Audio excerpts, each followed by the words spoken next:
එක්කවද බොන්නේ නැතුව හොඳ වැඩක් කරමු බා. ඒක කරලා හවසට බොමු. එක්කවද බොන්නේ නැතුව බා. එහෙනම් අද විතර නොබීමු.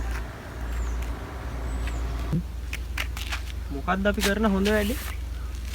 අපිට පින් කරන්න පුළුවන් නම් මොකක් හරි පොටක් පෑදිනවා බං.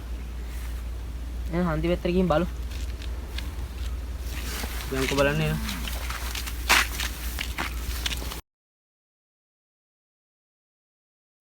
අරිනේ පොඩි අහලා බලමු.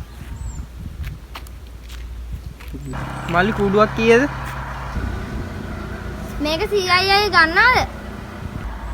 අපි ඔය කෝඩ් ටික ඔක්කොම ගන්නම්. ඔය ටික ඔක්කොම විකුණුනට පස්සේ ආව මොකද කරන්නේ?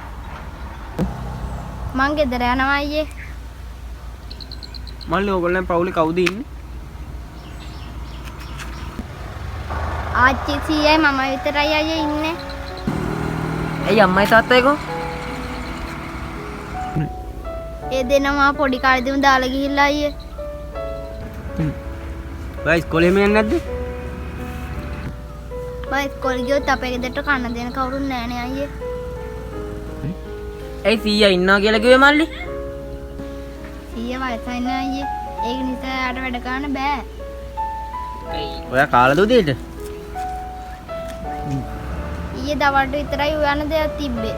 දැන් යනකොට මොන හරි අරයි යනවා.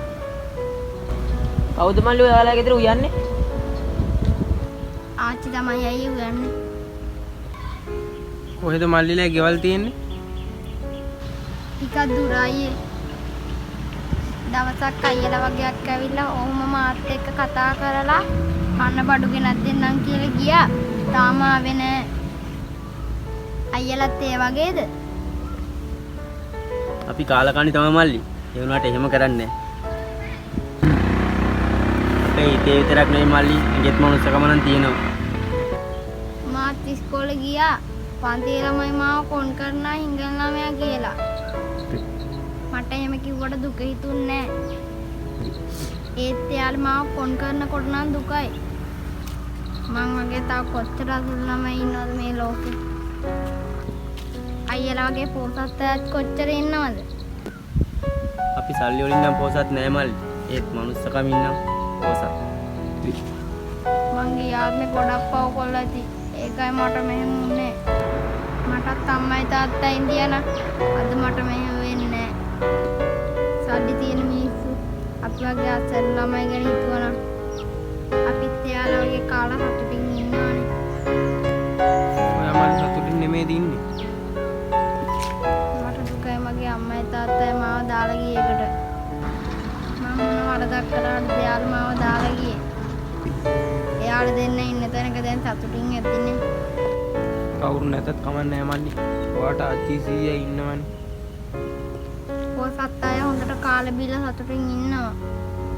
එයාලා පොඩ්ඩක් හිතුවද එයාලගේ දරුවෝ වගේ මේ ලෝකෙ කොච්චරනම් ළමයි ඉන්නවද? දවසම නොකා නොබී ඉන්න වගේ ළමයි ඉන්නවා කියලා. ඒව හදන්න බෑ මල්ලියෝ. මේ ලෝකෙ හැටි එහෙම තමයි. අපිට නැතත් අපි අසරණ අයට උදව් කරනවා. මල්ලි කැමතිද ඉස්කෝලේ යන්න? එහෙනම් වයස කීයද? ඔව් අයියේ අවුරුදු 11යි තාම. මට ඉස්කෝලේ ගිහින් කොන්නේලා ඉන්නවට වැඩිය හොඳයි මගේ ආච්චි සීයයි එක්ක හිඟන විදියට ඉන්න එක. නොකා නොබී මැරුණා. කාගේවත් අතනක් කාන්න නැතුව මෙහෙම ඉන්න එක හොඳා. ඒ දින නැත් දවසට මොකද දෙන්නේ ඔයාට? ඒ දෙන්න ඉන්නකම් මං ඒගොල්ලන්ට සලකනවා. ඊට පස්සේ ඉතින් ඊට පස්සේ අපි ඔයාව බලා ගන්නම්කෝ. අපි දැන් යන්කෝ ඔයාලා ගෙදරට.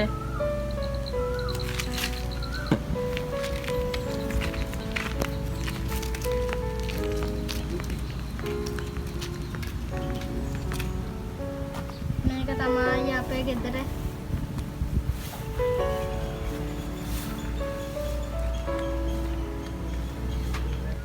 අපි හන්දියට ගිහින් එන්න.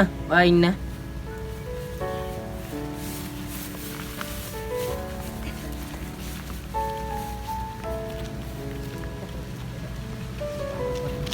යව්වා සැරේ පොඩ්ඩක් ඉඳලා යන්න.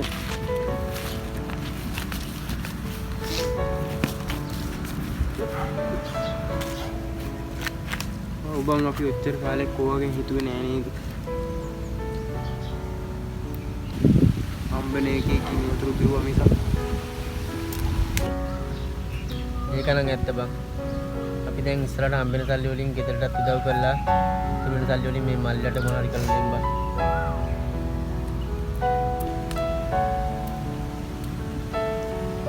කොටම ගේන රස්සාවක් වන් ඉන්නේ වේවා. මේක යන රස්සාවක් වේ. ගෙදරටත් කරදරයක් නොවි ජීවත් වෙමු බං. අර පොඩි එකා නිසානේ බං අපි මේ වගේ දෙයක්වත් ඉගෙන ගත්තේ. අනිත් අයට මේක කොහොමද දැනගන්න සලස්සන්නේ? අපි YouTube channel එකක් හදලා මේ වගේ වීඩියෝ දාලා අපි ලෝකෙටම පෙන්නනවා. ගෝන් කතා කියන්න එපා බං. දැන් ඉන්නේ උඹ බලන්නේ කෑනු හිළුවෙන් ඉන්නේව තමයි. මිනිස්සු හොඳ දේවල් බැලුවා නම් අද අපිට මෙහෙම වෙන්නේ නෑනේ බං. අවුව බැස්සනේ. පාරට ගිහලා ටිකක් තරන් දීලා පොඩි කාට අපි ගෙවල් වල යන්න බං යන්න.